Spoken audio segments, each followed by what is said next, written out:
এক আলেম তার স্ত্রীকে নিয়ে ট্রেনে করে শ্বশুর বাড়ি যাচ্ছিলেন।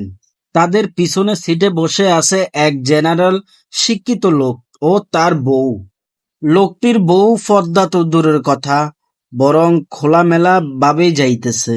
ওই আলেমের বউয়ের অবস্থা তার বিপরীত। এক পর্যায়ে ওই আলেমকে উদ্দেশ্য করে লোকটি বলতে লাগলো, মোল্লারা নিজেদের বউকে আবদ্ধ করে রাখে, একটু খোলামেলা রাখতে জানে না, এবং ইত্যাদি।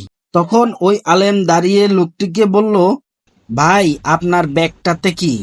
তখন লোকটি বলল, আমার কিছু গোপনীয় জিনিসপত্র আছে এবং টাকা পয়সা আছে। তখন আলেম বলল, সেখানে রাখছেন কেন?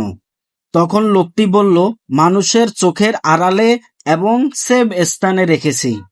তখন আলেমটি বলল যে, আমি আমার স্ত্রীকে এভাবেই যত্ন করে রেখেছি যেন কেউ না দেখে, কারণ আমার কাছে আমার স্ত্রী খুবই মূল্যবান, পকেটের টাকার চেয়েও কোটি গুণ মূল্যবান। আর আপনি আপনার বউকে পকেটের টাকার চেয়ে বেশি ভালোবাসেন না এবং বেশি মূল্যায়ন করেন না।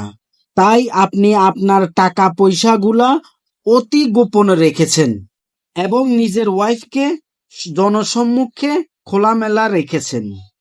আর আপনারা মনে করতেছেন এটাই স্বাধীনতা। কিন্তু না, এটা স্বাধীনতা নয়। আমাদের এই ধরনের মন মানসিকতার জন্য অধিকাংশ নারী ও পুরুষ ফিতনার শিকার। আল্লাহ যেন আমাদেরকে এই ধরনের ফিতনা থেকে হেফাজত করেন। আমিন। এরকম ইসলামিক ভিডিও যদি ভালো লেগে থাকে অবশ্যই সাবস্ক্রাইব করতে ভুলবেন না।